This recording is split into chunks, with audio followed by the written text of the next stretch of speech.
I'm going to be reading from Tangerine, Tuesday, September 26th, page 133.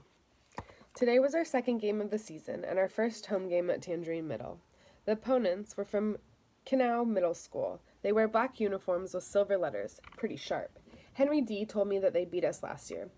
We had an impressive turnout of fans. In fact, I've never seen so many fans at a kids' soccer game. Some of them are obviously regulars because they brought along water and tangerines for the team. I recognized Teresa and Luis Cruz. They were standing with a man who looked like he could be their father. Was he the Tomas whose name was written on the truck? There were a lot of mothers with little kids. A couple of ladies had lawn chairs, but everybody else, and there must have been 100 kids and grown-ups, stood for the entire game. I saw Chandra talking to a lady, and I overheard somebody say, "That's Chandra's mother with her." That got me wondering, why isn't my mother here, or my father? They could be watching this game. So could Joey's parents. If we were playing football, they'd all be here. We were all more relaxed before this game, except for Victor. He was already talking trash to some of the Canal players, reminding them about something that had happened last year. They were giving it right back to him, saying stuff like, "Hey Guzman, why are you on the girls' team? Couldn't you make the boys' team?" We started with the same lineup, with me on the sideline. This time, though, I was standing next to Joey. He's now wearing number 19 for the War Eagles. The referee was clearly a cut above the last one we had. A Canal defender took Maya down in the penalty area, and he blew the whistle right away. Maya drilled the penalty kick, upper right, into the net, and we were up 1-0 in the first minute. But those were not the Palmetto Whippoorwills. They had a good offense. They were fast, and they knew how to move the ball. Chandra was very busy in the goal. She looked sharp out there, really on her game.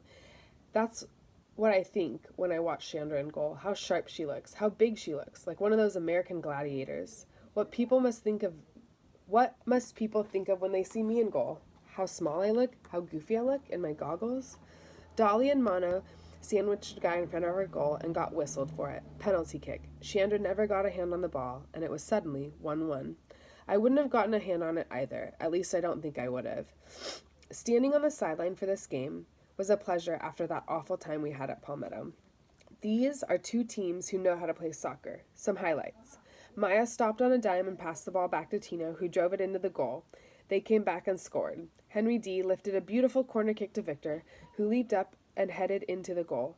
Then they came back and scored. At halftime, it was 3-3, and there hadn't been one fight. We all gathered in a circle on the sideline to eat our tangerines. The coach said, "Good game," to a couple of players, then spent the rest of her time talking to Chandra about the 3 goals, how she shouldn't think any more about them, how she should just adjust for the second half. Finally, she looked over to Victor. "Captain, do you have anything to say?" We all turned toward Victor and saw why he hadn't been talking or drawing any attention to himself. He had his hand pressed against his forehead, trying to stop a trickle of blood from running down his face. It was the same spot where he had smacked heads with the Palmetto goalie. The head ball that he put into the net must have reopened the cut because he sure was bleeding now. He said, "No, I got nothing to say. I'll do my talking out there." Betty Bright walked over and pulled his hand down from the cut. She shook her head and said, "Is your mother here today?" He snarled, "My mother? No, my mother's not here. What are you talking about?" "Tino, please ask your father if he'll drive Victor to the emergency room." She turned back to Victor. "I'm sorry. I should have had this stitched up when it happened. It's never going to heal like this. I hope Mr. Cruz can take you now." "No way! I'm not going to any emergency room. I got a game to play." The coach said, "Not this game, Victor. You go get yourself together for the next game. We'll have to win this one without you." Then, without even thinking for a second, she turned to me and said, "Paul Fisher, you're in for Victor." Victor continued to protest. "It's not even bleeding anymore." "Yes, it is bleeding. You should see your shirt." "I can play this half and then go." "You're already gone, Victor. Now deal with that." Victor looked at me for a few long seconds, then turned to address us all. "Who wants to win this game?" Everybody in the circle looked back at him, not knowing what to do. Victor shouted, "Do you want to win this game?" And we started yelling, "Yeah, yeah! Do you want to win this game? Yeah, yeah!" Victor reached out and fixed his clenched fist in the middle of the circle. We all leaped up and put our hands on his, and he started the chant. "War Eagles, War Eagles!" We started moving our hands in unison up and down, changing the chant into the frenzied cry, "War, war, war!" We opened the second half with fire in our eyes, even though we had me instead of Victor. This time, it was the defense that sparked the rally. They wouldn't let the Canal players cross the midfield line with the ball. Mono, Dolly, Hernando. They kept pounding the ball upfield to the strikers. Maya was getting the ball a lot, more than in the first half, and she was making things happen. She beat her defender to the outside and crossed the ball to Tino, who scored the first goal of the half. We didn't celebrate. We came right back at them. Maya hit one in herself, a beautiful looping shot to the upper right corner of the goal. The Kinau goaltender never even saw it coming. The defense got the ball back upfield immediately. Maya dribbled right, and the 3 defenders went after her. She lobbed the ball back over their heads, and guess who was standing there all alone in front of the goal? This time, I did not stop to think. I kicked the ball as hard as I could. It glanced off the goalie's left hand and carried into the net. I had scored a goal. Had this ever happened before? I just stood there staring at the net until I realized that my teammates were hurrying to line up again. I was still trying to remember any time when I had ever scored a goal. Then Maya got another one in on a long cross pass from Nita. She raised her foot knee-high and smacked the ball right out of the air into the net. Suddenly, this tight game was a 7-3 blowout.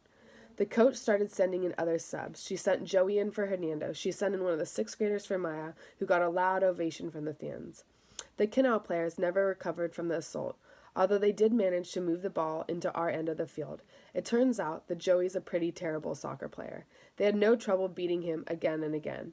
Shanda had to make a few tough saves near the end, but that's probably what Betty Bright wanted. The final score was Tangerine 7, Kinau 3. Mr. Cruz and Victor came back right at the end. Victor had a line of black stitches going up his forehead, like Frankenstein. He fell on his knees in thanks when he found out the score. Then he started high-fiving with the starters. He called over to me, "Hey, Fisherman, you were me out there, right? How many goals did I score?" I shrugged. "Sorry, Victor. I could only get you one." Victor looked at Tino to confirm this, and Tino nodded. Victor stepped toward me and held up his hand. I high-fived it for all I was worth. Thanks for coming. Don't forget to like and subscribe.